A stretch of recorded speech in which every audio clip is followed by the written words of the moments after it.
दोस्तों, नीलावंती ग्रंथ को भारत सरकार ने बैन कर दिया है क्योंकि इस ग्रंथ को एक श्रापित यक्षिणी के द्वारा लिखा गया है।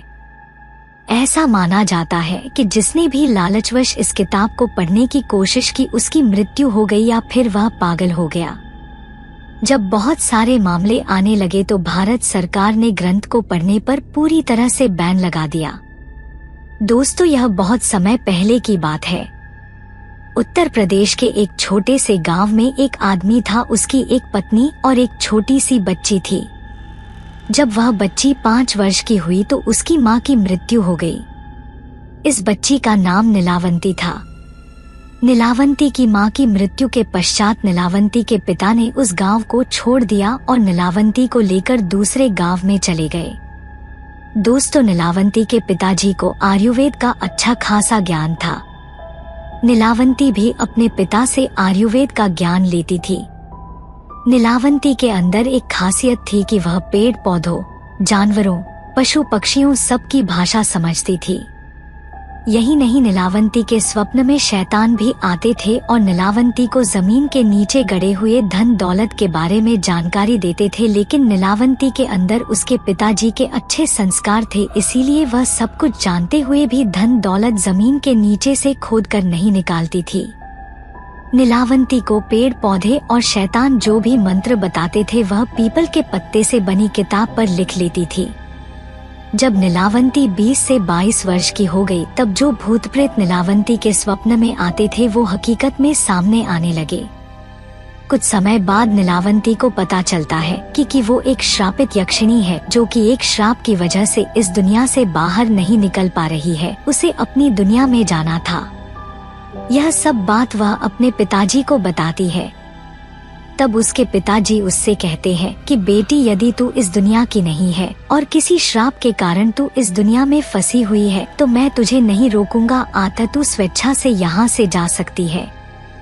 फिर नीलावंती उस गांव को छोड़कर जाने लगी कि रास्ते में उसे एक व्यापारी मिलता है। आता नीलावंती उस व्यापारी से दूसरे गांव में जाने के लिए कहती है क्योंकि नीलावंती को एक अच्छी आत्मा ने बताया था कि यहाँ से 35 मील की दूरी पर तुम्हें एक गांव मिलेगा और उस गांव में तुम्हें एक बरगद का पेड़ मिलेगा। वहीं से तुम्हें अपनी दुनिया में जाने का रास्ता मिलेगा। इसके अलावा तुम्हें अपने रक्त के साथ साथ पशु पक्षियों की भी बलि देनी होगी।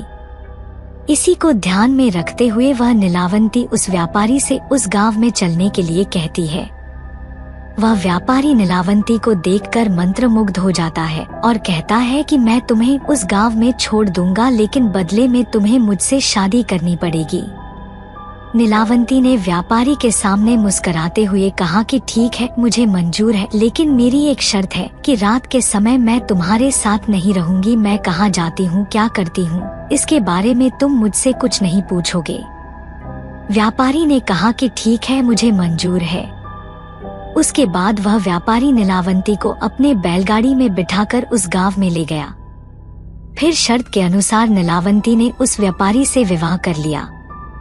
रात के समय नीलावंती प्रतिदिन बरगद के पेड़ के नीचे तंत्र मंत्र करने के लिए चली जाती थी। वहाँ पर वो अपना रक्त और पशु पक्षियों की बलि भी चढ़ाती थी।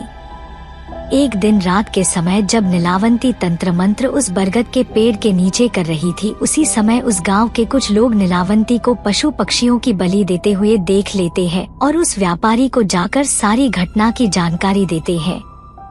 जब अगली रात को नीलावंती अपने समय के अनुसार रात में तंत्र साधना के लिए निकलती है तो उसके पीछे पीछे वह व्यापारी भी चला जाता है और नीलावंती को तंत्र साधना करते हुए देख लेता है।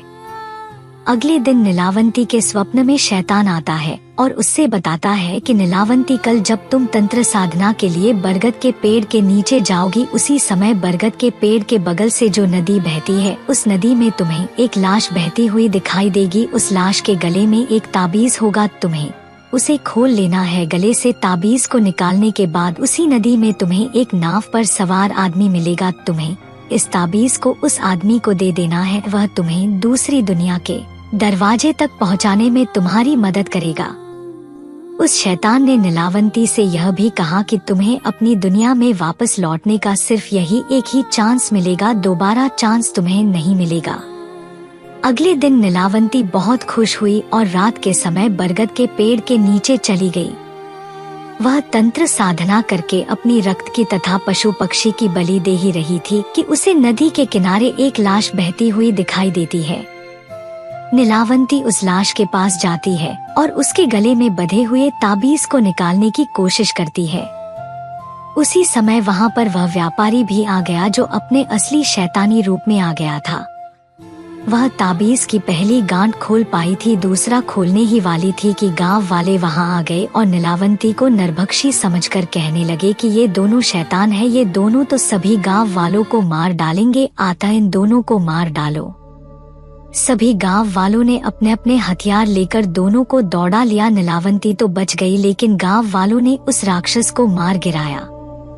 राक्षस होने की वजह से वह दोबारा जीवित हो उड़ा और नीलावंती के पास आकर बोला कि तुम मुझे ये किताब दे दो जिसमें तुमने मंत्रों को लिखा है, और मुझे कुछ नहीं चाहिए। तब नीलावंती ने सोचा कि यदि यह किताब इस शैतान को मिल गया तो यह दुनिया के लिए अनर्थ साबित हो सकता है। अतः नीलावंती ने उस किताब को श्रापित करते हुए कहा कि जिसने लालच में आकर इस किताब को पूरा पढ़ लिया उसकी तुरंत मृत्यु हो जाएगी, और जिसने इस किताब को आधा पढ़कर बीच में ही छोड़ दिया वह पागल हो जाएगा। यह कहकर नीलावंती उस किताब को लेकर भाग गई। उसके बाद नीलावंती का आज तक पता नहीं चला कि वह कहाँ गई। कुछ समय पश्चात वह किताब एक साधु को मिलती है। उस साधु के मन में किसी भी तरह का कोई लालच नहीं था। चूंकि वह किताब दूसरे भाषा में लिखी गई थी, अतः उस साधु ने उसे सरलतम रूप में अनुवाद करके लिखा ताकि सबको समझ में आ जाए। नीलावंती के बारे में और एक बात प्रसिद्ध थी कि उसे जानने वाला एक मनुष्य आज भी जीवित है। उसे लोग बाजिंद कहते हैं और वह महाबेश्वर के जंगलों में रहता है। कहते हैं उसकी आयु 1000 वर्ष से भी ज्यादा है। अब सबसे आसान तरीका तो यह है कि पहले बाजिंद को खोजा जाए जो उसे जानने वाला है, और उसके पास से जो जानकारी मिले उसके आधार पर नीलावंती की खोज करे। और एक बात आपको बता दूं, जो लोग नीलावंती के पीछे थे वह चाहे जिस भी काल में हुए हो या फिर किसी भी जगह से हो, उनमें एक और समानता थी। वे सभी महाबेश्वर के जंगलों में जाते देखे गए थे। उनमें से केवल 2 लोग ही जाने के बाद फिर से देखे गए थे, वह भी मृत अवस्था में। बाकियों का जिनकी संख्या सैकड़ों में हो सकती है, क्या हुआ किसी को नहीं पता, क्योंकि उनका ना शरीर मिला था ना कोई अवशेष। अब इतनी जानकारी मिलने के बाद क्या आप अब भी चाहते हैं कि आप भी उस ग्रंथ की खोज करने जाएं? तो मैं आपको उस आखिरी इंसान के बारे में बताता हूँ जो नीलावंती की खोज में गया था। शायद आपको कोई काम की बात मिल जाए जो आपको नीलावंती खोजने में काम आ जाए। उसका नाम राव साहब था। वह रत्नागिरी के पास एक गांव का जमींदार था। मुंह में चांदी का चम्मच लेकर जन्म हुआ था, कमी किसी बात की नहीं थी।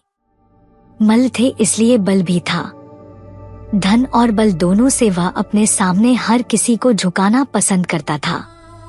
बहुत अमीर होने के बावजूद उसे एक बात की कमी हमेशा खलती थी, एक ऐसी बात जिससे सब सुख होने के बाद भी उसकी कई पुश्तों को अफसोस के साथ जीने के लिए मजबूर किया था। इस बात का पता चलते ही वे एक ही बात सोचने लगते थे कि शायद यह किसी तरह से बदला जा सके। वह बात यह थी कि उसके खानदान में बहुत पहले किसी ने केवल गलतफहमी के कारण 7 कुएं भरे जाते इतना सोना और हीरे जवाहरात समुद्र में डुबा दिए थे। उन्हें अफसोस इसी बात का होता था कि काश वह बात बदली जा सकती तो आज दुनिया के सबसे अमीर इंसानों में गिने जाते, पर ऐसा तभी हो सकता था जब समय में पीछे जाकर उस गलतफहमी को दूर किया जा सके। राव साहब को पहले यह बात पता नहीं थी कि समय में पीछे जाया जा सकता है, क्योंकि बुद्धिमान मनुष्य इस तरह की बात सोच भी नहीं सकता जो असंभव हो। पर जैसा कि उसके पहले कई पुश्तों ने किया था, केवल वह उस धन का पता लगाना चाहता था।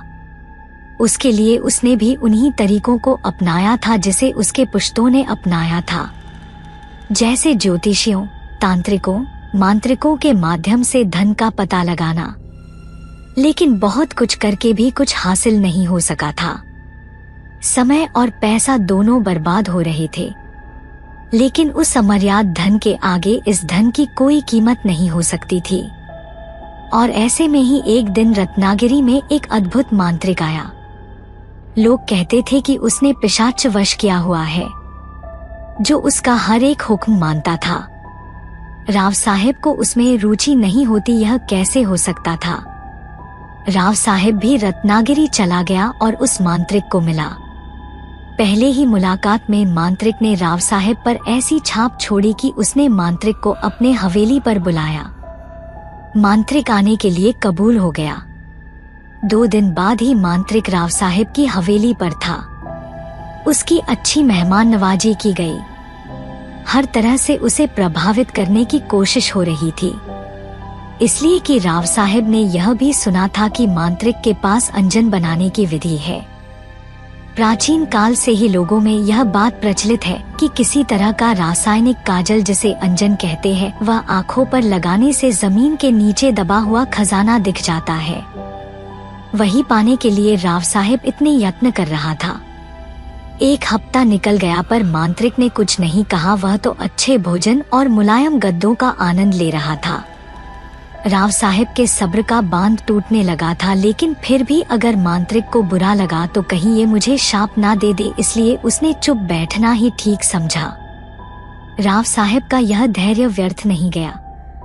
दूसरे दिन मांत्रिक और राव साहेब एक कमरे में अकेले बैठे थे। तब मांत्रिक ने राव साहेब से पूछा कि उसे उससे क्या चाहिए। तब राव साहेब ने अपनी इच्छा और उस खानदानी खजाने के बारे में मांत्रिक को बताया। मांत्रिक की आंखें चमक उठी। उसने जिंदगी में कभी इतने खजाने के बारे में नहीं सुना था, लेकिन उसने अपने चेहरे को निर्विकार रखा, उससे जाहिर नहीं होने दिया कि उसे भी खजाने की लालसा है। उसने राव साहेब को अपना इतिहास बताना शुरू किया कि कैसे वह मांत्रिक बना। उसने जो बताया वह यह था, मैं भी पहले एक सीधा साधा किसान था। मेरा नाम बाबू था। मेरी शादी हो चुकी थी, लेकिन माँ बाप में से कोई भी तब जीवित नहीं था। मेरे पास कुछ बीघा जमीन थी, उससे ही अपना गुजारा करता था। एक शाम मैं खेत से लौट रहा था तो मुझे अपने दोस्त जो आग जलाकर उसके पास बैठकर गप्पे लड़ा रहे थे वे दिख गए। उन्होंने भी मुझे देखा और आवाज लगाई, कहा कि मैं भी थोड़ी देर उनके साथ बैठूं, काम तो रोज का लगा ही रहेगा। मुझे भी यह बात ठीक लगी कि आदमी को थोड़ा समय खुद के लिए भी निकालना चाहिए। घर में बीवी राह देख रही होगी, यह बात तो मेरे दिमाग में थी, लेकिन फिर मैंने सोचा कि एक आध दिन थोड़ी देर हो गई तो क्या हो जाएगा, कोई बहाना बना लेंगे। गप्पे लड़ाते लड़ाते समय का ध्यान ही नहीं रहा, बहुत देर हो गई। मैं गांव के बाहर रहता था। मैंने अपने दोस्तों से इजाजत मांगी और अपने रास्ते लग गया। मुझे खेत जाने के लिए पूरा गांव पार करना पड़ता, क्योंकि मेरे घर और खेत के बीच में गांव था।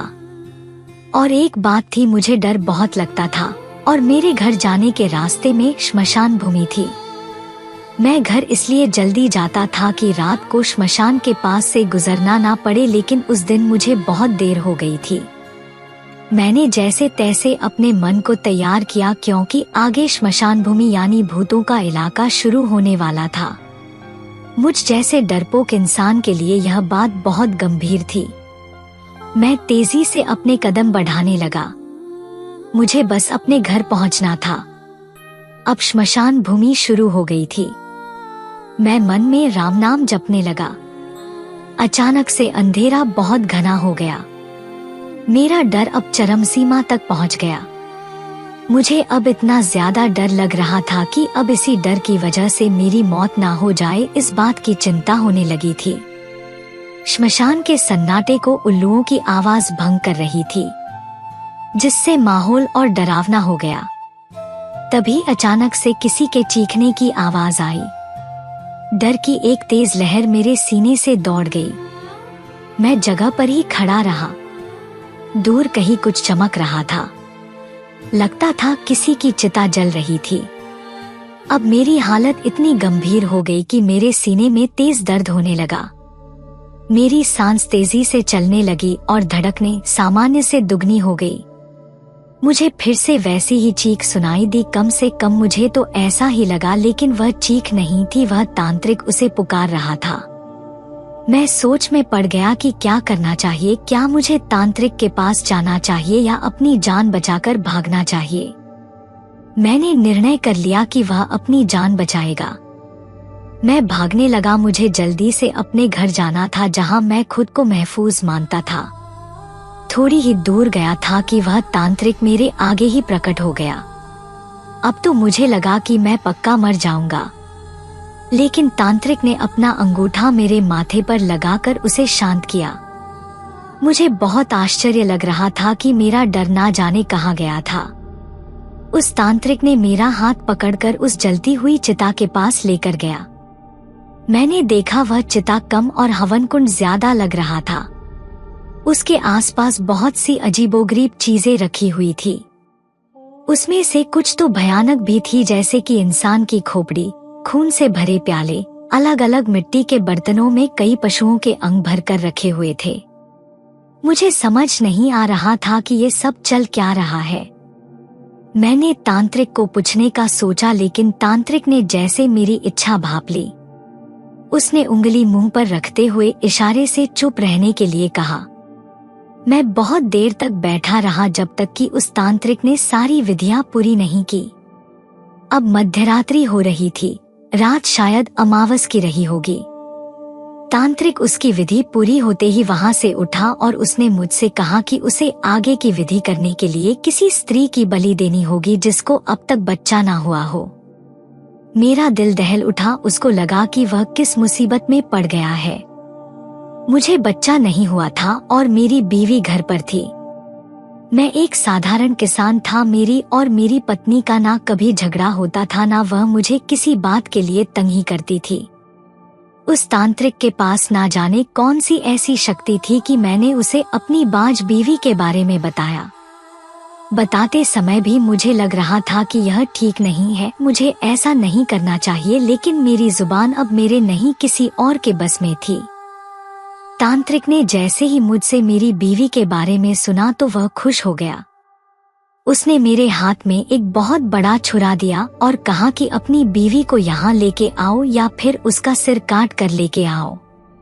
साथ में एक इंसान की खोपड़ी भी दी और कहा कि यदि बीवी साथ में नहीं आती और अगर मैं सिर काटने का फैसला लेता हूँ तो जैसे ही गर्दन पर छुरा लगाऊं तुरंत इस खोपड़ी में खून जमा करूं बिना एक भी बूंद जमीन पर गिराए। मैंने छुरा हाथ में पकड़ लिया। मुझे आश्चर्य हो रहा था कि मैंने ऐसा क्यों किया। उस तांत्रिक ने मेरा हाथ पकड़कर उस जलती हुई चिता के पास लेकर गया। मैंने देखा वह चिता कम और हवन कुंड ज्यादा लग रहा था। उसके आसपास बहुत सी अजीबोगरीब चीजें रखी हुई थी। उसमें से कुछ तो भयानक भी थी, जैसे कि इंसान की खोपड़ी, खून से भरे प्याले, अलग अलग मिट्टी के बर्तनों में कई पशुओं के अंग भरकर रखे हुए थे। मुझे समझ नहीं आ रहा था कि ये सब चल क्या रहा है। मैंने तांत्रिक को पूछने का सोचा, लेकिन तांत्रिक ने जैसे मेरी इच्छा भांप ली। उसने उंगली मुंह पर रखते हुए इशारे से चुप रहने के लिए कहा। मैं बहुत देर तक बैठा रहा, जब तक कि उस तांत्रिक ने सारी विधियां पूरी नहीं की। अब मध्यरात्रि हो रही थी, रात शायद अमावस की रही होगी। तांत्रिक उसकी विधि पूरी होते ही वहां से उठा और उसने मुझसे कहा कि उसे आगे की विधि करने के लिए किसी स्त्री की बलि देनी होगी जिसको अब तक बच्चा ना हुआ हो। मेरा दिल दहल उठा। उसको लगा कि वह किस मुसीबत में पड़ गया है। मुझे बच्चा नहीं हुआ था और मेरी बीवी घर पर थी। मैं एक साधारण किसान था। मेरी और मेरी पत्नी का ना कभी झगड़ा होता था, ना वह मुझे किसी बात के लिए तंग ही करती थी। उस तांत्रिक के पास ना जाने कौन सी ऐसी शक्ति थी कि मैंने उसे अपनी बाज बीवी के बारे में बताया। बताते समय भी मुझे लग रहा था कि यह ठीक नहीं है, मुझे ऐसा नहीं करना चाहिए, लेकिन मेरी जुबान अब मेरे नहीं किसी और के बस में थी। तांत्रिक ने जैसे ही मुझसे मेरी बीवी के बारे में सुना तो वह खुश हो गया। उसने मेरे हाथ में एक बहुत बड़ा छुरा दिया और कहा कि अपनी बीवी को यहाँ लेके आओ या फिर उसका सिर काट कर लेके आओ। साथ में एक इंसान की खोपड़ी भी दी और कहा कि यदि बीवी साथ में नहीं आती और अगर मैं सिर काटने का फैसला लेता हूँ तो जैसे ही गर्दन पर छुरा लगाऊं तुरंत इस खोपड़ी में खून जमा करूं बिना एक भी बूंद जमीन पर गिराए। मैंने छुरा हाथ में पकड़ लिया। मुझे आश्चर्य हो रहा था कि मैंने ऐसा क्यों किया।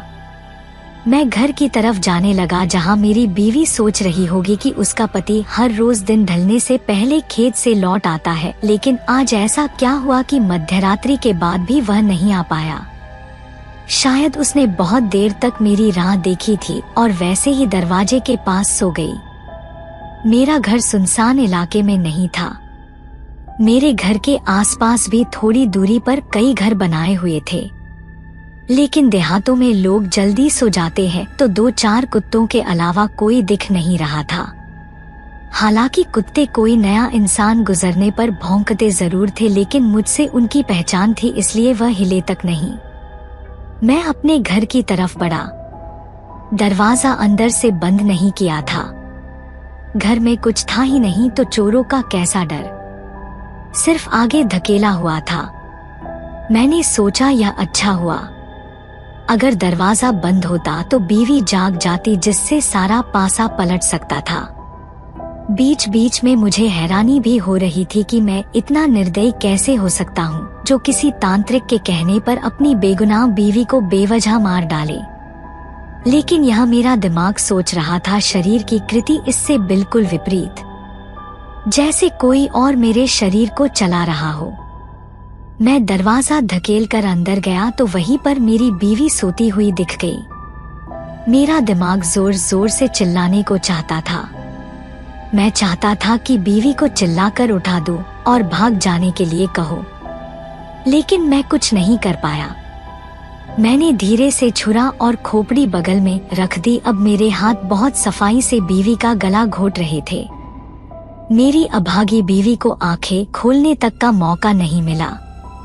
वह छुटने के लिए बहुत छटपटाई, लेकिन सिर्फ कुछ पल के लिए, और फिर सब कुछ शांत हो गया। बाबू का मन बहुत व्याकुल हो गया, लेकिन शरीर से वह वैसा ही निर्विकार था। मैं अपने घर में थैला ढूंढने लगा जिसमें छुरा और खोपड़ी रख सकूं। मुझे थैला मिल गया। मैंने थैले में छुरा और खोपड़ी रखी, थैला कंधे पर लटका दिया, फिर धीरे से अपनी बीवी का शव उठाकर कंधे पर लिया और घर से बाहर आया। बाहर से कुंडी लगाकर घर बंद किया और श्मशान की ओर बढ़ा, जहां वह तांत्रिक मेरी राह देख रहा था। श्मशान में पहुंचने के बाद मैंने अपनी बीवी का शव उस हवन कुंड के पास लिटा दिया और तांत्रिक को कहा कि मैं उसकी गर्दन काटने का धैर्य नहीं कर पाया। तांत्रिक ने कहा कि वह यह काम खुद कर लेगा। तांत्रिक ने मुझे बैठने का इशारा किया और उसने दूसरी विधि प्रारंभ कर दी। उसने मेरी बीवी के शव की मांग भरी। हवन कुंड की अग्नि जब बहुत ज्यादा प्रज्वलित हो गई तो उसने बड़ी सफाई के साथ मेरी बीवी का सर धड़ से अलग कर दिया। खून की धारा बहने लगी, जो तांत्रिक ने पहले से ही नीचे पकड़े इंसानी खोपड़ी में गिर रही थी। क्योंकि उसे मरे ज्यादा देर नहीं हुई थी, तो खून अभी भी गर्म था। जब खोपड़ी खून से पूरी भर गई तो तांत्रिक ने आधे से ज्यादा खून हवन कुंड में डाल दिया। थोड़ा खून जो बचा हुआ था वह उसे कुछ मंत्र बोलने के बाद घुंट घुंट कर पीने लगा। मैं बिल्कुल सुन्न हो गया। ऐसा अघोरी कृत्य मैंने कभी सपने में भी नहीं देखा था, जैसा मेरी नजरों के सामने घट रहा था। तांत्रिक ने खून पीने के बाद उसी छुरे से मेरी बीवी गले से नाभि तक एक चीरा लगाया और उसमें हाथ डालकर दिल, आते, गुर्दा आदि अंग निकाल कर उस अग्नि में डाल रहा था। साथ ही भयानक आवाज में मंत्रों के उच्चार भी कर रहा था। यह सब अगले 1 घंटे तक चलता रहा। जब मेरी बीवी के कपड़ों के अलावा कुछ नहीं बचा तब यह सब थम गया। अब श्मशान का सन्नाटा महसूस होने लगा था। कभी कभी चट चट आवाजें करती हवन कुंड की लकड़ियों की आवाज के अलावा कोई हलचल नहीं हो रही थी। अग्नि पहले से ज्यादा धू धू कर जल रहा था। तभी घना कोहरा छाने लगा, लेकिन सिर्फ मेरे और तांत्रिक के आसपास जैसे एक घेरा बन रहा हो। हवन कुंड से एक भयानक पिशाच प्रकट हो गया। उसने तांत्रिक से कहा कि वह उसका कोई भी हुक्म मानेगा और पूछा कि अभी उसे क्या करना है। तांत्रिक ने कहा कि फिलहाल उसको कुछ नहीं करना है, लेकिन जब मैं बुलाऊं तब उसे आना होगा। पिशाच ने ये बात मान ली और वह उसी तरह उस कोहरे में गायब हो गया जैसे वह आया था। तांत्रिक ने मुझसे कहा कि हमें अब यहाँ से निकलना होगा, क्योंकि थोड़ी ही देर में सूरज निकल जाएगा और यदि किसी ने हमें यहाँ देख लिया तो बहुत हंगामा हो जाएगा। तांत्रिक ने सारा सामान समेट लिया और मुझसे भी कहा कि वह वहां मौजूद हर एक निशानी को मिटा दे जिससे वहां घटी घटनाओं के बारे में पता चल सकता हो। मैंने भी वही किया जो मुझसे कहा गया। सब हो जाने के बाद तांत्रिक श्मशान के पीछे के रास्ते से निकलने लगा। उसने मुझे भी अपने साथ आने के लिए कहा। हवन कुंड और बाकी सब तांत्रिक विधियों की चीजें हटाने के बाद से ही मैं पहले जैसा बन गया था और डर से कांपने लगा था। मुझे समझ में आ गया कि मेरे हाथ से कितना बड़ा गुनाह हुआ है। मैं तांत्रिक को पूछने लगा कि मेरे साथ उसने क्या किया था, लेकिन तांत्रिक ने जवाब दिया कि अगर मैं उसके साथ चलूं तो मुझे सब कुछ बता दिया जाएगा। वैसे भी अब वहां पर रहना मेरे लिए अच्छा नहीं होता, यही सोचकर मैं उसके साथ चल पड़ा। लगभग 4 दिन तक सफर करने के बाद हम दोनों रात को उस खंडहर में पहुंचे जहां वह तांत्रिक रहता था। मैंने वहां पर देखा तो वहां भी वैसी ही अघोरी चीजें दिखाई दी जैसे श्मशान में थी। फर्क यह था कि तब मैं उन सब का हिस्सा नहीं था, लेकिन अब ना चाहते हुए भी वह मेरी जिंदगी में दाखिल हो चुकी थी। यह मेरी भविष्य का हिस्सा बनने वाली थी। हम दोनों ही बहुत थक चुके थे। हालांकि हमने बीच बीच में रुककर थोड़ा सा आराम किया था, लेकिन वह हमारी थकान दूर करने के लिए काफी नहीं था। इसलिए आते ही तांत्रिक और मैं दोनों सो गए। सूरज माथे पर आया तब जाकर तांत्रिक की आंखें खुली, वह उठा और साथ में मुझे भी उठाया। हम दोनों नदी पर जाकर स्नान करके आए। हम दोनों को भूख भी बहुत लगी थी क्योंकि 4 दिनों से बहुत थोड़ा अन्न पेट में गया था। लेकिन वहां पर ना चूल्हा था, ना भोजन की और कोई व्यवस्था। लगता था कि तांत्रिक वहां से कई महीनों के लिए बाहर आया था। तभी तांत्रिक ने जोर से पुकारा, सुलेमान।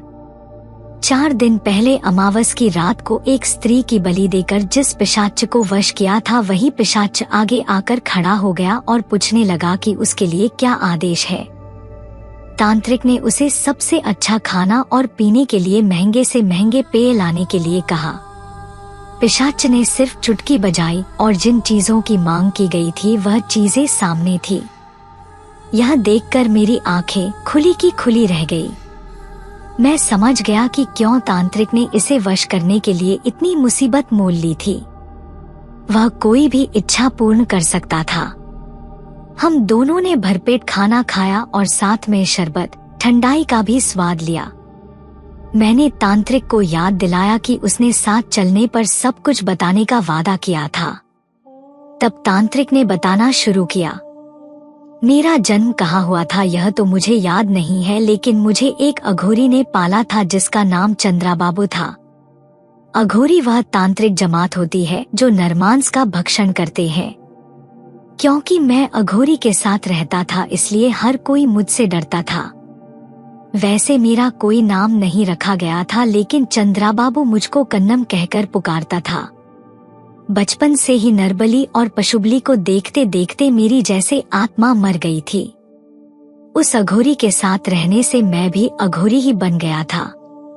मरने से पहले चंद्राबाबू ने मुझको पिशाच वश करने की विधि बताई और कहा कि यदि किसी भी तरह से तुम्हारा गुजारा ना चले तभी पिशाच वश करने की सोचना, तब तक नहीं। क्योंकि पिशाच वश करने के लिए तुम्हें वह करना पड़ेगा जो आज तक तुमने कभी नहीं किया।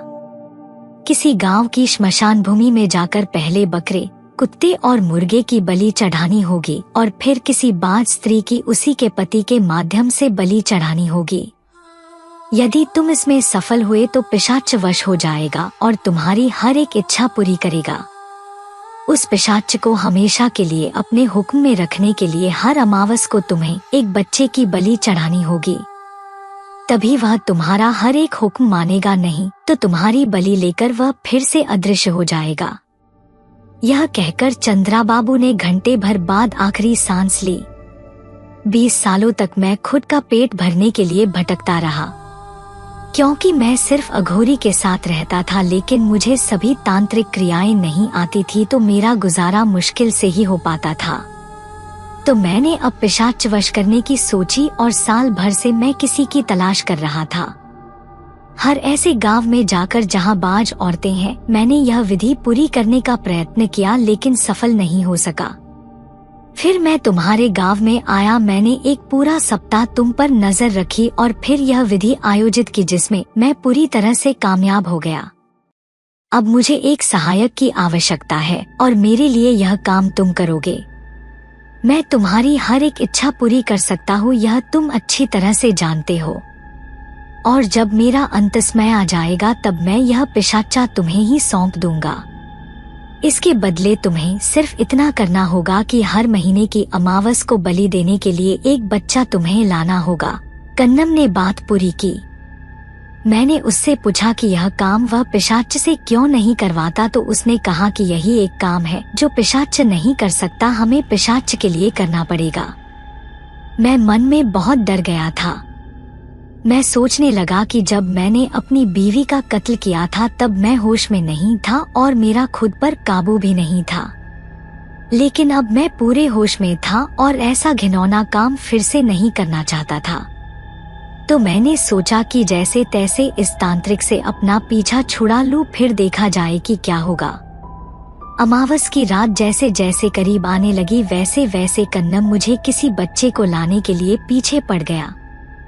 मैंने भी कह दिया कि मैं एक बच्चे को चुन चुका हूँ और बड़ी आसानी से मैं अमावस को उसे वहाँ लाऊंगा, वह बलि की तैयारी की तरफ ध्यान दे। इतना कहने पर भी तांत्रिक निश्चिंत नहीं हुआ था, क्योंकि यह उसके जिंदगी और मौत का सवाल था। उसने मुझे उसी दिन उस बच्चे को हाजिर करने को कहा। मैंने कहा ठीक है और बाहर निकल पड़ा। 2 दिन बाद ही अमावस थी, लेकिन मैं वापस उस जगह तभी गया जब अमावस हो चुकी थी। मैंने वहां जाकर देखा कि कन्नम का सिर्फ शरीर पड़ा है, जिसका सर नहीं है। तो मैं समझ गया कि अमावस को पिशाच अपनी बलि लेने के लिए आया होगा और ना मिलने पर उसने कन्नम का सर खा लिया। कन्नम की चाह की वजह से मेरी जिंदगी बर्बाद हो चुकी थी। ना मेरा घर बचा, ना मेरा परिवार, ना ही मैं अब मेरे गांव ही वापस जा सकता था। मैंने बहुत देर तक कन्नम के शरीर के पास बैठकर सोचा कि आगे क्या करूं, लेकिन कुछ सूझ नहीं रहा था। मैंने कन्नम के घर यानी उस खंडहर की तलाशी ली। कोई कीमती चीज तो नहीं मिली, लेकिन एक मंत्रों की किताब मिल गई जिसमें बहुत से टोटकों की जानकारी थी। मैंने वह किताब उठाई तो उसी जगह पर मुझे और एक कागज दिखा जिस पर हाथ से कुछ लिखा हुआ था। थोड़ा सा पढ़ने पर मुझे पता चला कि वह अंजन बनाने की और इस्तेमाल करने की विधि है। मैंने वहां से एक थैला उठाया, उसमें वह किताब और वह कागज डाल दिया और चल पड़ा अपनी किस्मत की परीक्षा लेने के लिए। पास ही के पहाड़ पर मुझे एक गुफा मिल गई जहां पर कोई आता जात नहीं था और कोई जंगली जानवर भी नहीं थे। पास ही झरना बहता था तो पीने के पानी की कोई समस्या नहीं थी। वहां से थोड़ी ही दूर पर एक बस्ती थी जहां से मैं भिक्षा मांग कर लाता और दिन भर उन टोटकों को सिद्ध करने की कोशिश करता। मैंने सबसे आसान लगने वाले टोटके, जिसमें कोई बलि या किसी की हत्या की जरूरत ना हो, चुने और वशीकरण, दूसरों की मन की बात जान लेना आदि टोटके सिद्ध कर लिए। मैं अब अंजन तैयार करने के पीछे लग गया। उसके लिए बहुत सारी चीजों की आवश्यकता थी, जिन चीजों का नाम तक मैंने कभी नहीं सुना था। लेकिन मैं कभी कभार बस्ती में किसी से बात करता था तो वह लोग कई चीजों की जानकारी दे देते थे और मुझे उसका और एक फायदा यह हुआ कि वह लोग मुझे अब मांत्रिक कहने लगे थे। मैं भी कभी किसी का बच्चा बीमार हो जाए या किसी का जानवर, किसी की बेटी को बच्चा नहीं होता हो, उसके लिए अपने पास से टोटके कर देता था। उनको जब उसके परिणाम अच्छे मिले तो वह मुझे और भी ज्यादा मान देने लगे। जैसे ही मेरे पास वह सब चीजें जमा हो गई जिनकी अंजन बनाने के लिए जरूरत थी, मैंने रात दिन एक करके अंजन बना ही दिया। अंजन बनाने की विधि लिखने वाले ने यह भी चेतावनी लिखी थी कि यदि अंजन ठीक से नहीं बना तो वह आंख में लगाने वाला हमेशा के लिए अंधा बन जाएगा। मेरा मन दुविधा में पड़ गया कि मैं क्या करूं, कैसे पता चले कि मेरा बनाया हुआ अंजन सही तरह का बना हुआ है। वह तो आंख में लगाने से ही पता चल सकता था। मैंने आर्या पार का निश्चय कर लिया और भगवान का नाम लेकर वह अंजन अपने आँखों में लगाया। पहले मेरे आँखों में इतना तेज दर्द हुआ कि जैसे खौलता हुआ तेल मेरे आँखों में पड़ गया हो। मुझे लगा कि मेरी आंखें चली गई, मैं अंधा बन गया। मैंने जो अंजन बनाया था वह गलत बना था।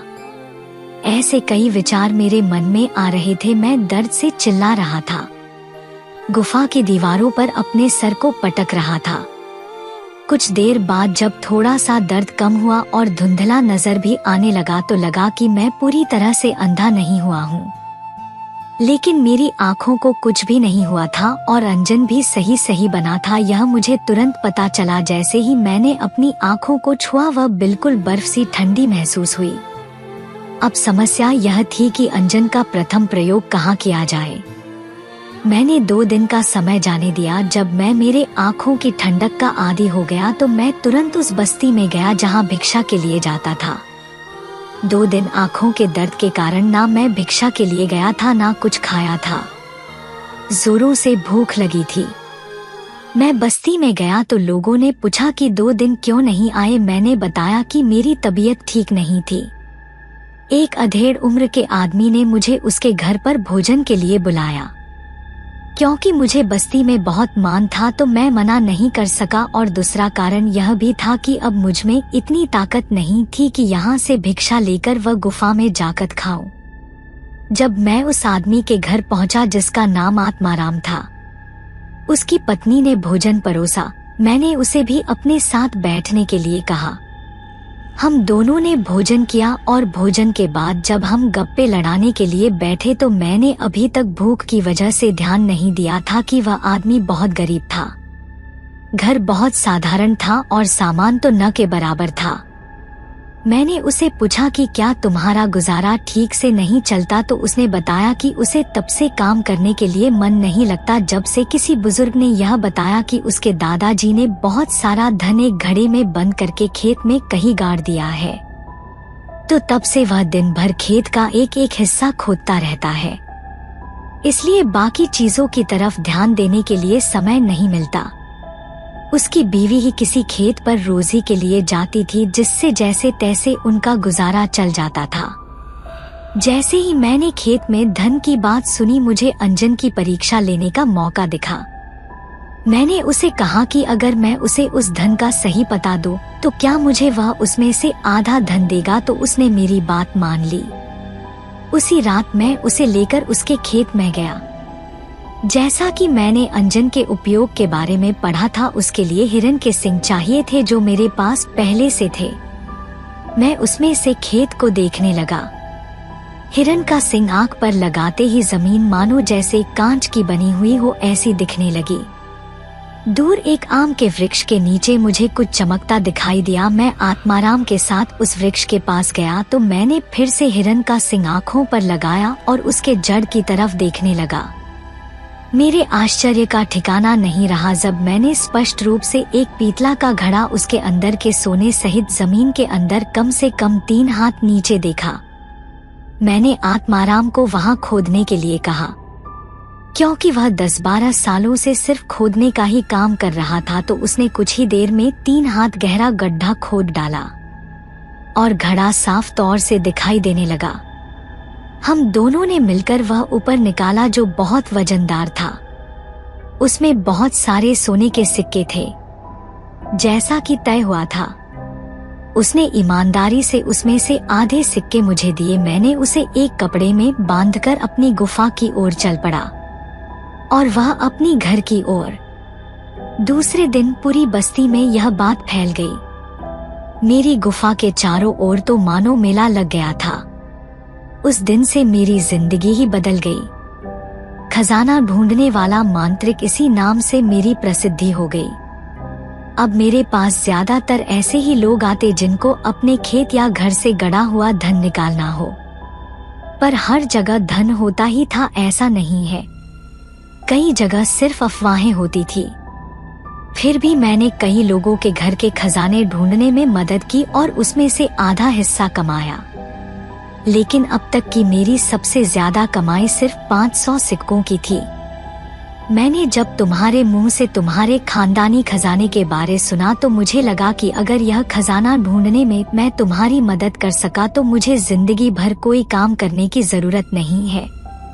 मैंने मेरी पूरी कहानी तुम्हें इसलिए बताई कि जब मैं तुमसे आधे खजाने की मांग करूं तो तुम मुझे लालची ना समझो। मांत्रिक बाबू ने बोलना खत्म किया। राव साहब ने कहा, यह सब सुनकर मेरा आपके प्रति विश्वास और भी बढ़ गया है। मैं आपसे वादा करता हूँ कि जब खजाना मिलेगा तब उसमें से आधा खजाना मैं आपको दूंगा। मांत्रिक बाबू ने फिर राव साहब से कहा कि हर खजाने की खोज की शुरुआत उसके जगह के पता चलने पर ही होती है। और जैसा कि राव साहब ने बताया था कि उसके पुरखों ने उनका खजाना समुद्र में डुबो दिया है, तो बाबू ने उससे पूछा कि उसे यह बात कैसे पता चली। राव साहब ने एक बही के बारे में बताया जिसमें उसके परदादा ने खजाने के बारे में लिखा था। बाबू को भी राव साहब ने वह बही दिखाई जिसमें लिखा हुआ था, थे खजाने बहुत दुनिया में लेकिन यह खजाना खोजना नहीं है मुमकिन। भर जाते कुएं साथ ऐसी वह राशि धन की, देखकर वैभव सारा मिट जाती प्यास मन की। क्या कारण था पता नहीं जो आया इसकी राह में, पुश्ते कितनी चली गई इस धनराशि की चाह में। कई वीरों ने प्राण त्याग दिए धन पर्वत के इस शोध में, लेकिन डुबा दी गई अनंत धन राशि सागर तीर्थ की गोद में। बाबू ने उस बही में लिखी यह पंक्तियां पढ़ी तो उसे भी कुछ समझ नहीं आया। हालांकि रत्नागिरी के पास समुद्र तो था, लेकिन बाबू को यह नहीं समझ आ रहा था कि बिना किसी के जाने इतना सारा धन समुद्र में डुबाना मुमकिन नहीं है। किसी ने तो उसे देखना चाहिए था, क्योंकि अगर धन को सागर में डुबोने की बात सच है तो यह एक दिन में नहीं हो सकता था अगर इतना सारा धन था। बाबू ने भी बहुत सोचा मगर उसको इसका समाधान नहीं मिल पाया। उसने वह बही फिर से देखी तो उसे कई पन्नों पर कुछ उल्टे अक्षर जो आसानी से नजर भी नहीं आते और पढ़े भी नहीं जाते थे दिखाई दिए। उसने उस कागज को उठाकर प्रकाश की ओर पकड़ा तो कुछ अक्षर नजर आए। उसने वह अक्षर कागज पर उतार दिए। वह उल्टे दिख रहे थे, इसलिए आईने के सामने पकड़ लिए तो उसे एक नाम नजर आया, नीलावंती। मांत्रिक ने जल्दी से राव साहब को बुलाया और उसे उसके बारे में बताया जो उसे अभी पता चला था। नीलावंती नाम सुनकर राव साहब भी चौंक गया, क्योंकि मांत्रिक बाबू और राव साहब भी महाराष्ट्र के बाकी के लोगों की तरह इस प्राचीन लोक कथा के बारे में जानते थे कि नीलावंती नाम का एक ग्रंथ है जिससे पशु पक्षियों की भाषा समझी जा सकती है, लेकिन इसका संदर्भ इस खजाने से कैसे है यह समझ नहीं आ रहा था। राव साहब के हवेली पर एक नौकर काम करता था जिसका नाम था मानिक। उसने उन दोनों की बातें सुनी। वह भी अच्छी तरह से जानता था कि उसका का मालिक वर्षों से खजाने की खोज में लगा हुआ था, तो शायद उनको अपनी जानकारी से मदद हो जाए। यह सोचकर उसने राव साहब को कहा कि वह नीलावंती के बारे में कुछ जानता है। राव साहब ने बताने को कहा तो उसने बताया कि सुना है कि नीलावंती में समय में पीछे जाने का भी ज्ञान लिखा हुआ है। शायद आपके पुरखे उसकी मदद से वह खजाना खोजना चाहते हो। राव साहब और मांत्रिक बाबू दोनों ही उस बात से सहमत हो गए, क्योंकि नीलावंती के बारे में जितनी भी किंवदंतियां प्रचलित थी उसमें से यह भी एक थी। राव साहब ने पूछा, लेकिन मानिक यह तो बताओ यह नीलावंती असल में है भी या नहीं, क्योंकि मैंने आज तक कईयों के मुंह से इसके बारे में सुना है, लेकिन मुझे एक भी इंसान ऐसा नहीं मिला जिसने पढ़ने की बात तो दूर नीलावंती देखी भी हो। वह कहाँ है यह तो मैं नहीं जानता, हाँ लेकिन उसे खोजने के लिए कहाँ जाना पड़ेगा यह बता सकता हूँ, क्योंकि मैंने जो भी सुना है उसके अनुसार महाबेश्वर के जंगलों में बाजिंद रहता है। उसे नीलावंती के बारे में जरूर पता होगा, क्योंकि वह भी जानवरों की भाषा बोलता है, मानिक ने बताया। ठीक है, तो फिर हम खुद ही बाजिंद को ढूंढेंगे और उससे नीलावंती के बारे में पता लगाएंगे। इतने सालों के बाद अब जाकर कोई सुराग मिला है खजाने के बारे में, तो अब इसे ऐसे ही जाने नहीं दे सकते। मांत्रिक ने भी सहमति दर्शाई। राव साहब और बाबू दोनों ही वेताल की मूर्ति के पीछे से चल पड़े। जैसे जैसे अंदर जा रहे थे वैसे जंगल और ज्यादा घना हो रहा था। वे इतना अंदर पहुंच गए कि दोपहर होने के बावजूद रात जैसा अंधेरा छा रहा था। सीधे चलना जितना कहा गया था उतना आसान नहीं था, क्योंकि रास्ते में पेड़ पौधे, बड़ी बड़ी शिलाएं इतनी थी कि कई बार रास्ता भटक जाते थे। उन्होंने मशाल जलाई जो साथ में लाई थी। पता नहीं कितनी देर हुई लेकिन ना वेताल की मूर्ति दिखने का नाम ले रही थी, जंगल खत्म होने का। अचानक से उन्हें एक आकृति नजर आई, साफ नहीं दिखी लेकिन पता चल रहा था कि वह एक मूर्ति है। दोनों ही मूर्ति के पास पहुंचे और सोचने लगे कि अब आगे क्या। तभी मूर्ति जिसकी पीठ इनकी तरफ थी वह अपना सर इनकी तरफ घुमाने लगी। दोनों ही डर से कांपने लगे। उन्हें समझ आया कि क्यों बाजिंद की खोज में आया हर इंसान मरा हुआ पाया गया था। वह था डर, लेकिन सिर्फ डर नहीं, जिस जगह पर वे खड़े थे वहां की जगह धीरे धीरे सिकुड़ने लगी, इतनी कि लगता था वे दोनों उसमें पीस जाएंगे। चारों ओर से जगह इतनी संकरी हो गई कि उन दोनों का दम घुटने लगा। तभी उनके पैरों के नीचे एक सुरंग तैयार हो गई और वे दोनों उसमें गिर गए। वह सुरंग कहीं निकलने का गुप्त रास्ता था। बाबू और राव साहब दोनों ही उस पर से फिसलने लगे। कुछ देर बाद वे कहीं पर गिर गए। जंगल के मुकाबले वहां पर बहुत प्रकाश था। उन्होंने देखा वह कोई पुराना किला था। बाकी किलों की तरह यह ऊंचाई पर नहीं था बल्कि जमीन की सतह के काफी नीचे बना हुआ था। किले की हालत कुछ खास अच्छी नहीं थी। कुछ दीवारें, खंबे बचे हुए थे, बाकी सब गिर गया था। गिरते समय बाबू और राव साहब का शरीर कई जगह से छिल गया था और कपड़े भी थोड़े से फट गए थे। उन दोनों को यह पता नहीं चल पा रहा था कि वे जंगल के कौन से हिस्से में है। दोनों ही वहां से बाहर निकलने का रास्ता खोजने लगे, क्योंकि वे जहां से गिरे थे उस सुरंग का छोर 10-12 हाथ ऊंचाई पर था। चढ़ाई सीधी थी, इसलिए वहां पर आसानी से पहुंचा नहीं जा सकता था। दूसरी बात यह थी कि वे उस जगह वापस जाना भी नहीं चाहते थे। जैसा कि किला जमीन की सतह के नीचे उकेरा गया था, तब भी बहुत विशाल परिसर में फैला हुआ था। जब इसे बनाया गया था तो मजदूर नीचे आते ही होंगे, तो ऊपर चढ़ने के लिए कोई ना कोई रास्ता जरूर होना चाहिए था, पर बहुत देर तक ढूंढने के बाद भी ऊपर जाने का जरिया मिल नहीं रहा था। परिसर में बहुत सी गुफाएं भी थी, लेकिन वह अंदर कितनी गहरी है इसका अंदाजा नहीं लग रहा था। इनके पास जो मशाल थी वह थोड़ी देर पहले की हड़बड़ी में कहीं गिर गई थी। समय निकलता जा रहा था। दिन का कौन सा समय है यह तो पता नहीं चल पा रहा था, लेकिन वह कभी ना कभी तो ढलने वाला तो था ही। बाबू का कहना था कि ऐसी जगह पर रात के समय रुकना ठीक नहीं होता, कई बार ऐसी जगह शापित होती है। उसका यह भी कहना था, हो ना हो जिन लोगों की जान गई है वे इसी जगह पर मारे गए हो। राव साहब को बाबू की बात जंच गई। अब तो उन्हें भी चिंता हो रही थी। बात सिर्फ बाहर जाने की नहीं रह गई थी, अब जान भी बचानी थी। वहां पर 22 गुफाएं थी, मगर किसी भी गुफा में प्रकाश नहीं था जिससे अंदर जाकर रास्ते की खोज की जा सके। मांत्रिक को एक चकमक पत्थर दिखाई दिया तो उसने आग जलाकर मशाल बनाने की सोची। बहुत देर कोशिश करने के बाद आखिरकार आग जल गई थी, पर दिन ढल चुका था। अंधेरा धीरे धीरे और घना हो रहा था। उनके पास ज्यादा समय नहीं था। पहली गुफा के अंदर मशाल लेकर दोनों दाखिल हो गए। लगता था कि गुफा बहुत दूर तक फैली हुई थी, क्योंकि मशाल का प्रकाश ज्यादा दूर तक पहुंच नहीं पा रहा था।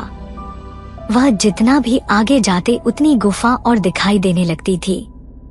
दिन भर जंगल में चलने के कारण पहले ही दोनों के पैरों ने जवाब दिया था। ऊपर से वह उस सुरंग से भी गिरे थे जिससे भी चोट पहुंची थी। पेट में कोई हल्ला मचा रहे थे, और ऐसे में यदि एक एक गुफा इतनी बड़ी हुई तो क्या कर सकते थे।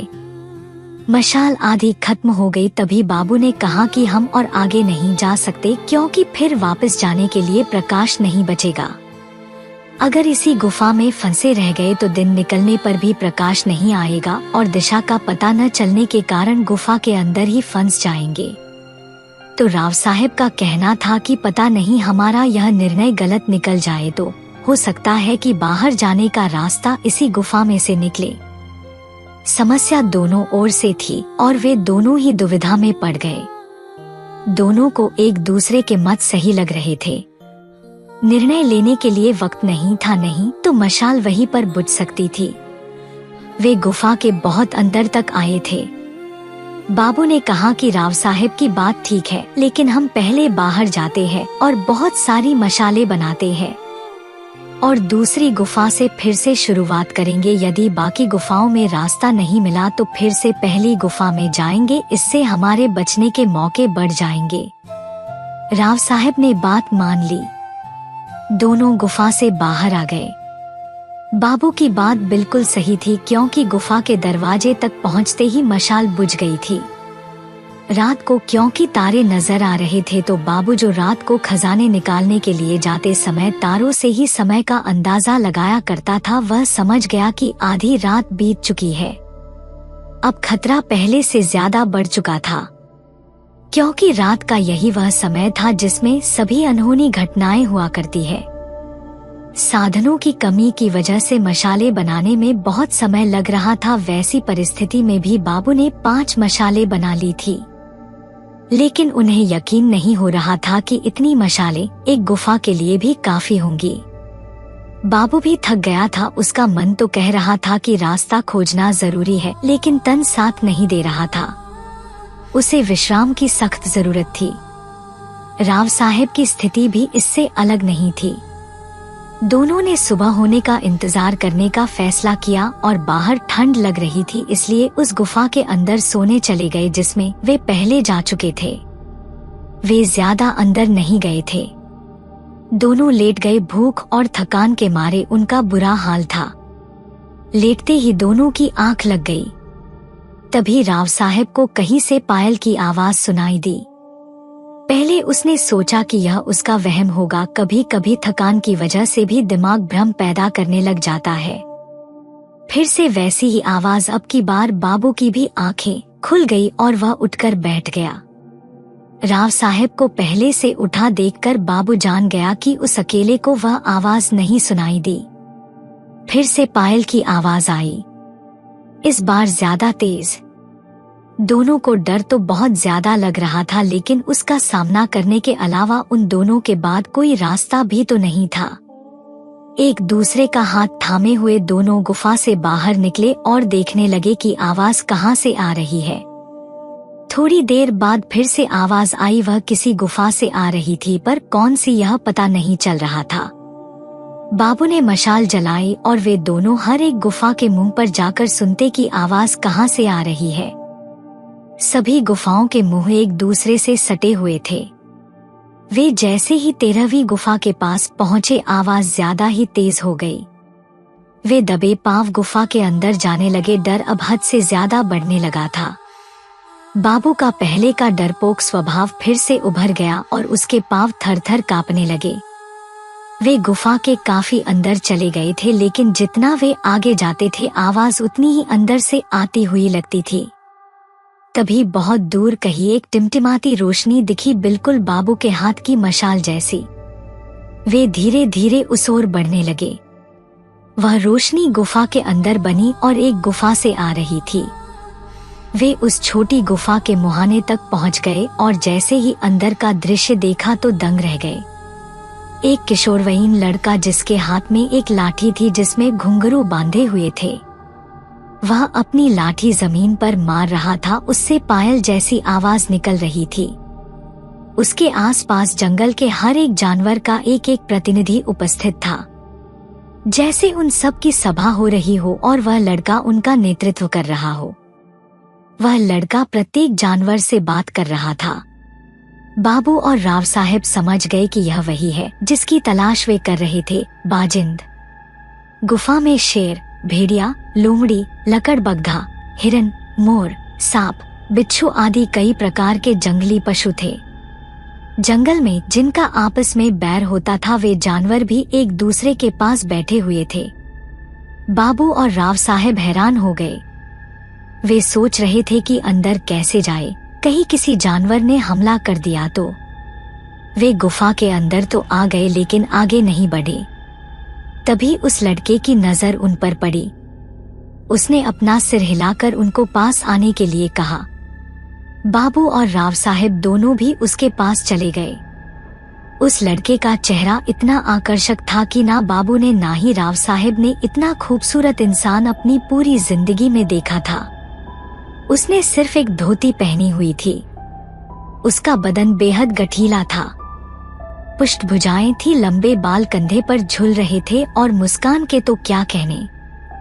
कोई इंसान ही क्या जानवर भी उस मुस्कान का कायल हो जाता। उसके चेहरे पर एक अजीब सी शांति थी जो उन्होंने किसी के चेहरे पर नहीं देखी थी।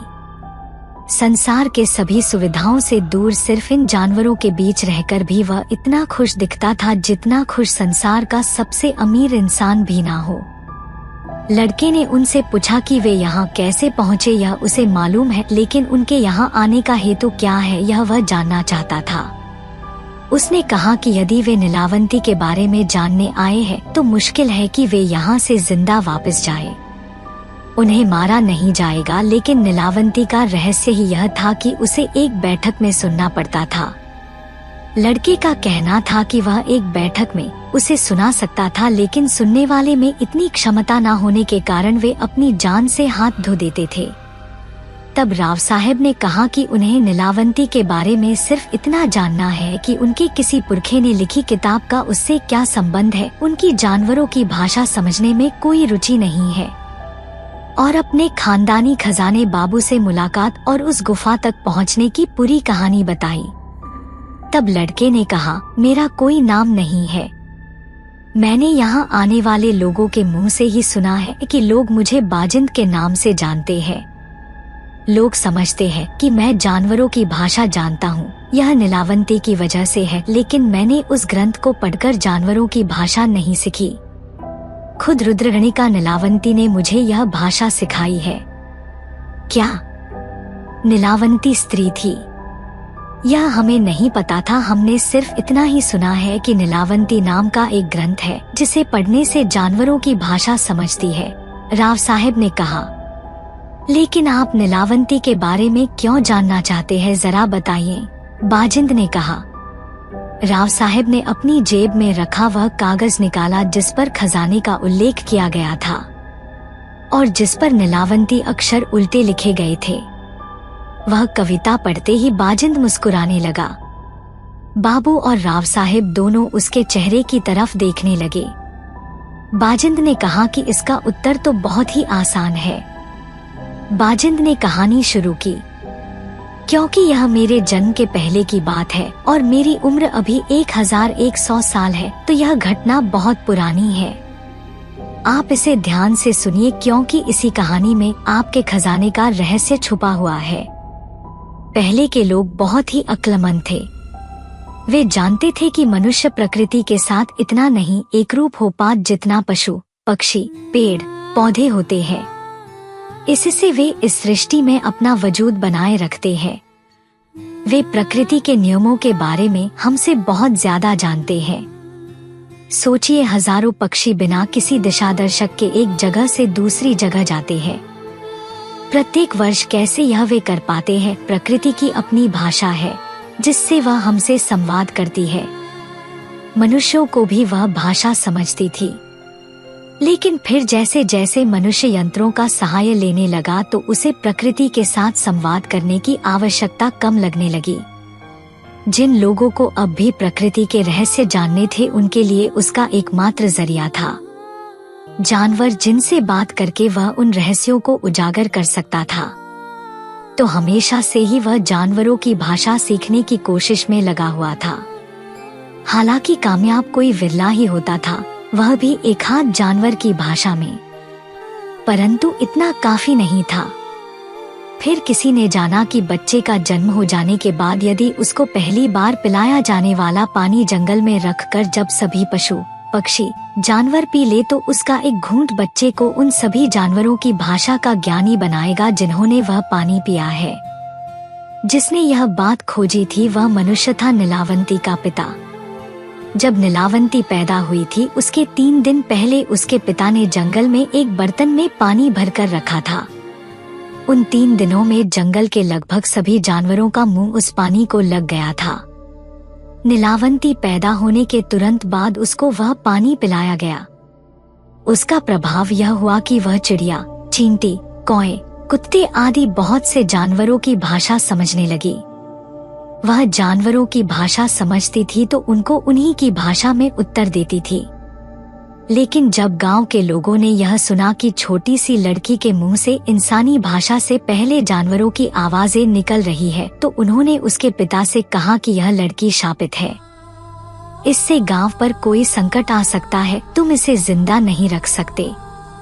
नीलावंती के पिता ने गांव वालों को समझाया कि यह सिर्फ उसके किए हुए प्रयोग का नतीजा है, पर किसी ने उसकी एक ना सुनी। पंचायत बिठाई गई और सभी ने एक मत से निर्णय किया कि ऐसी लड़की जो जानवरों की आवाजें निकालती हो, उसे जीने का कोई अधिकार नहीं है। हो सकता है उसके माध्यम से जंगली श्वापद, सांप, बिच्छू गांव में घुसे और हमारे बच्चों और प्रियजनों को नुकसान पहुंचाए। उससे पहले ही यदि इस लड़की को मार दिया जाए तो उसकी नौबत ही नहीं आएगी। नीलावंती के पिता ने यह प्रयोग इसलिए किया था कि उसे पशुओं की अद्भुत दुनिया को रहस्य समझने थे कि कैसे भूकंप, उल्कापात, बाढ़, बारिश का प्रमाण और समय, इसका पता इन जानवरों को पहले ही चल पाता है। यदि इनसे यह बातें जान ली जाए तो हम भी मनुष्यों की कितने संकटों से रक्षा कर सकते हैं।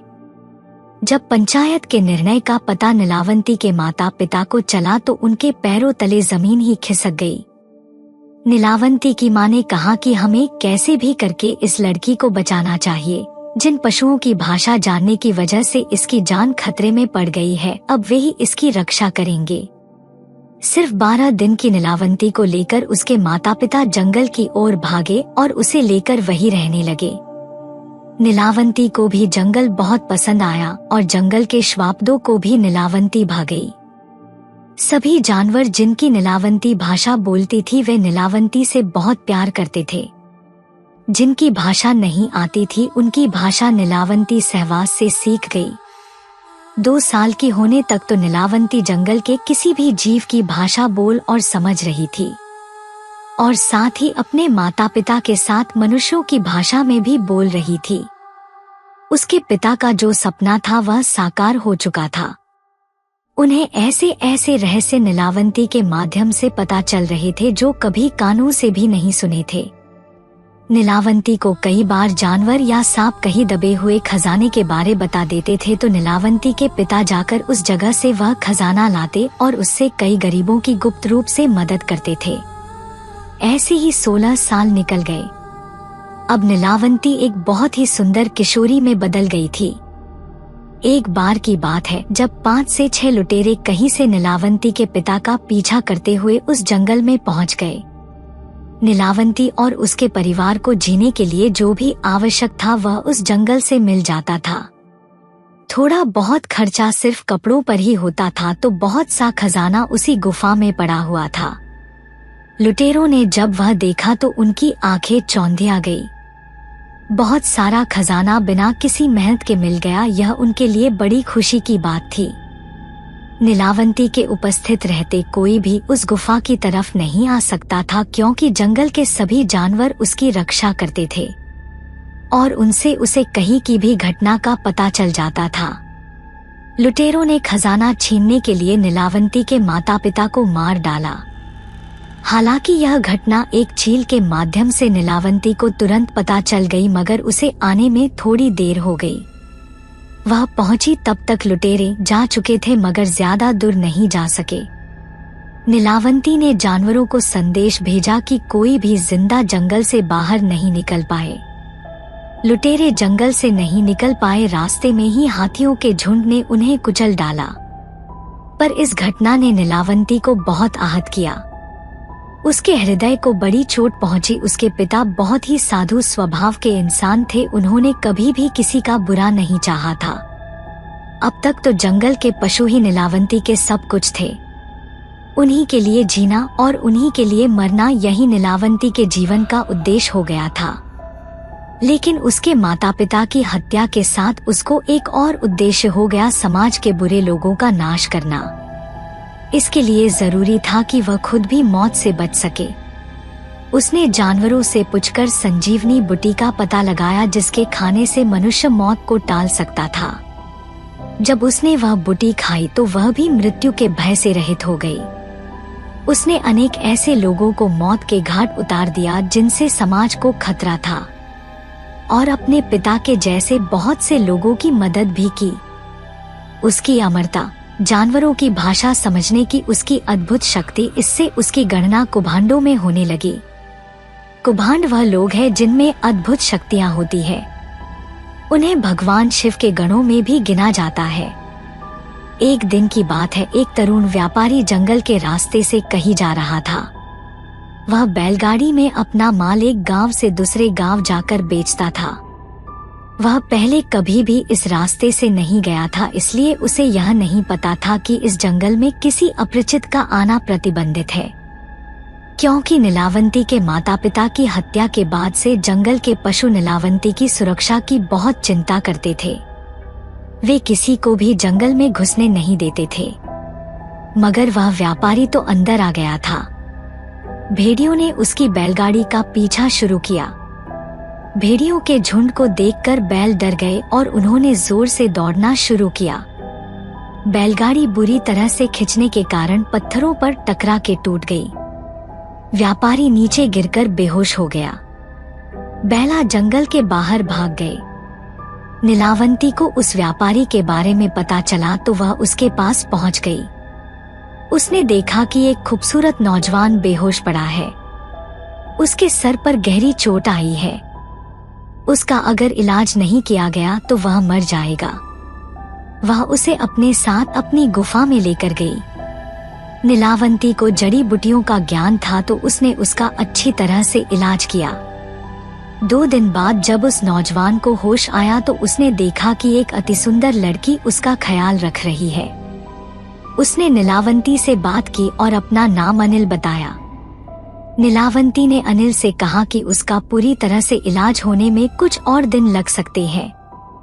उन कुछ दिनों में अनिल को नीलावंती से प्यार हो गया।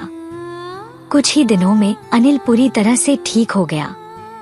उसने अपने मन की बात नीलावंती को बता दी। नीलावंती को भी अनिल अच्छा लगा था और वह उसकी इस हालत का खुद को जिम्मेदार मान रही थी। सहानुभूति भी प्यार होने की एक वजह होती है। इसी वजह से नीलावंती को भी उससे प्यार हो गया था। अनिल ने नीलावंती से विवाह के लिए पूछा। नीलावंती ने कहा कि वह उससे विवाह करेगी, लेकिन उसकी कुछ शर्तें हैं। अनिल ने शर्तें पूछी तो नीलावंती ने बताया उसकी पहली शर्त यह है कि वह रात में कभी भी उसके साथ नहीं सोएगी। दूसरी शर्त यह है कि वह अगर रात को कहीं जाए तो वह उसे नहीं ढूंढेगा। अनिल ने उसकी दोनों शर्तें मान ली। 5 साल वे बहुत खुशी खुशी साथ रहे।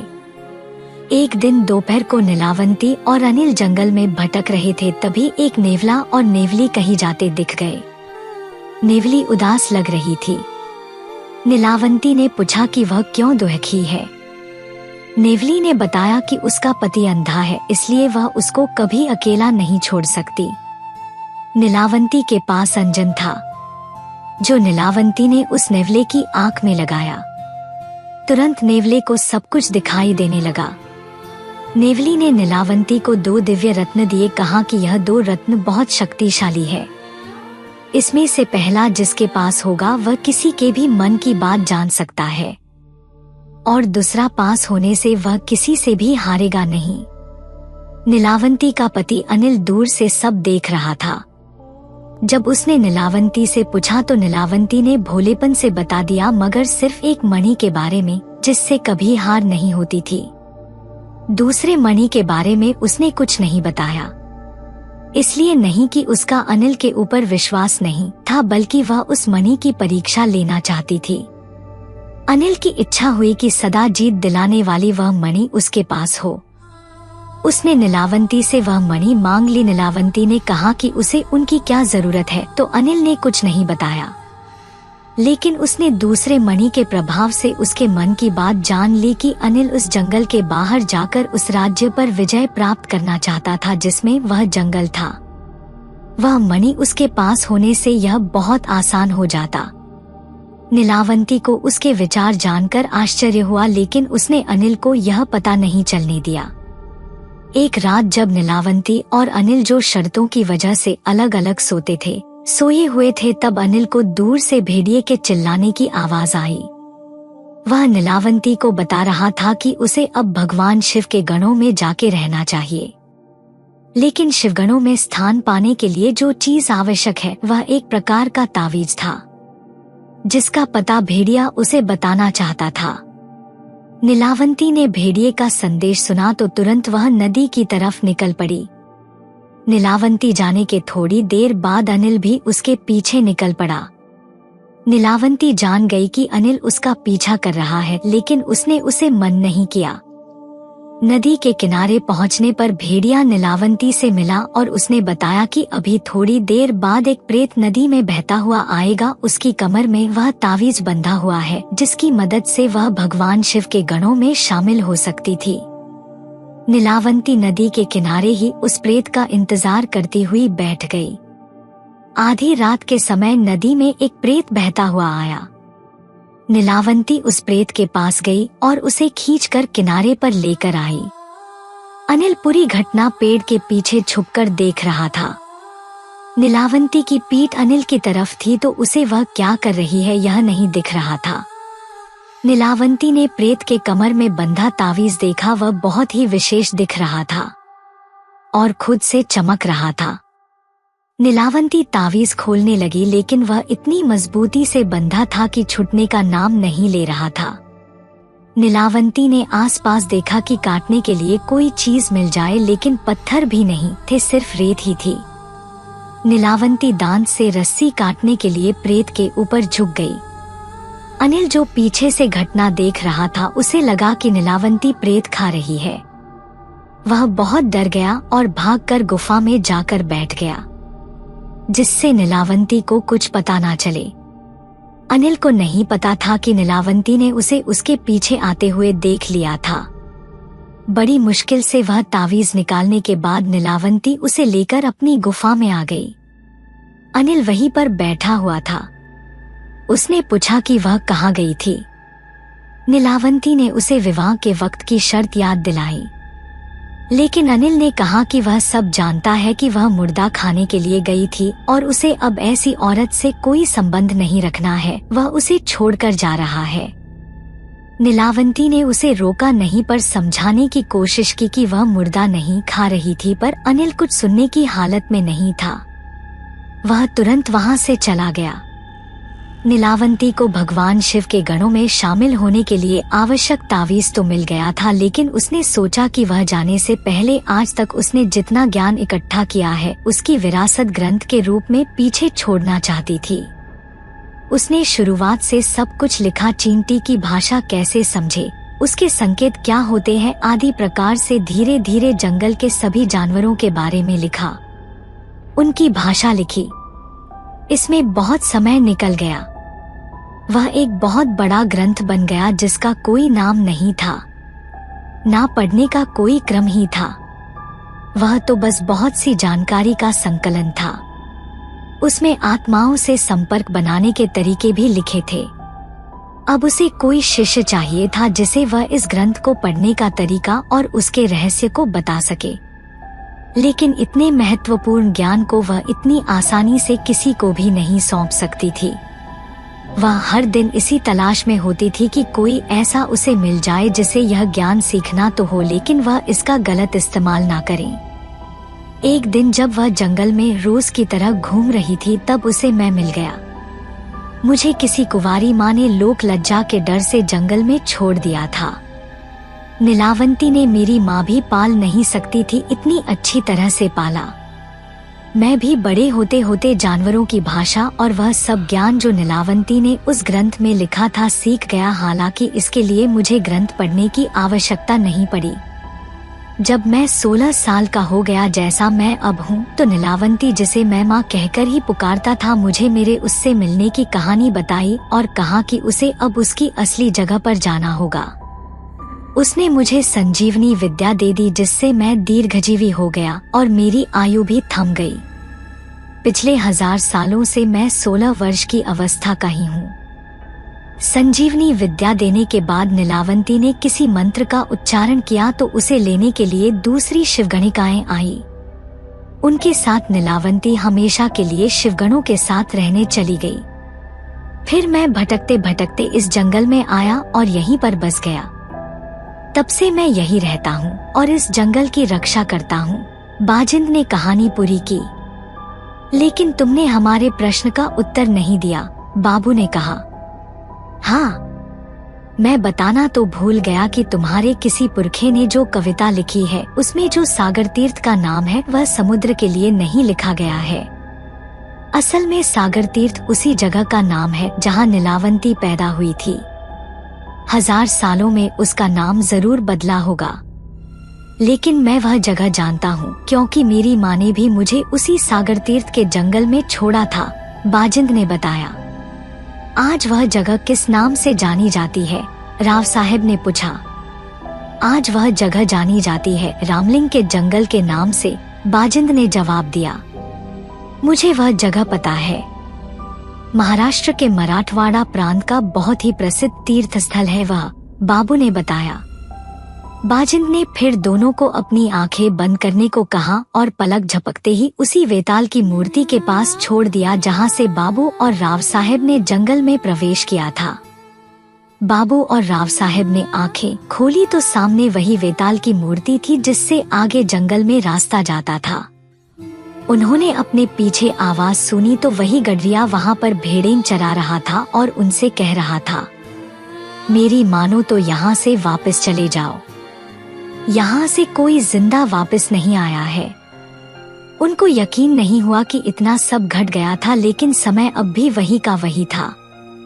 तो यह सच था, नीलावंती से समय पर काबू किया जा सकता है।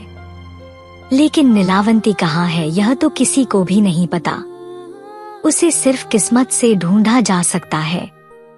नीलावंती उसी को मिलता है जो उसका इस्तेमाल नहीं करना चाहता। अब राव साहब और बाबू को रामलिंग जाकर खजाना ढूंढना था। वे रामलिंग पहुंच गए, लेकिन वहां जाकर उन्हें पता चला कि सालों पहले किसी राजा को यहाँ का खजाना मिल गया। उसी पैसों से यहाँ रामलिंग का मंदिर बना हुआ था। अब क्या किया जाए, सब खत्म हो गया। खजाने की खोज भी और नीलावंती की तलाश भी। खजाने का इस्तेमाल हो चुका था। नीलावंती भी बाजिंद के पास सुरक्षित थी। यह थी उस आखिरी इंसान की कहानी जिसने नीलावंती की खोज की थी। लेकिन नीलावंती आज भी रहस्य बनी हुई है। उसकी खोज करने वाले आज भी उसको ढूंढते रहते हैं।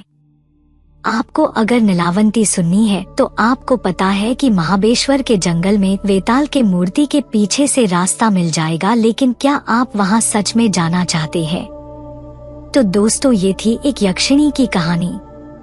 अगर आपको यह कहानी पसंद आई तो आप अपने प्रियजनों के साथ शेयर कर दीजिएगा और हमारे चैनल बुक साउंड को भी सब्सक्राइब कर लीजिएगा। आपसे फिर मुलाकात होगी एक और रोमांचक कहानी के साथ। तब तक के लिए सुनते रहिए बुक साउंड। धन्यवाद।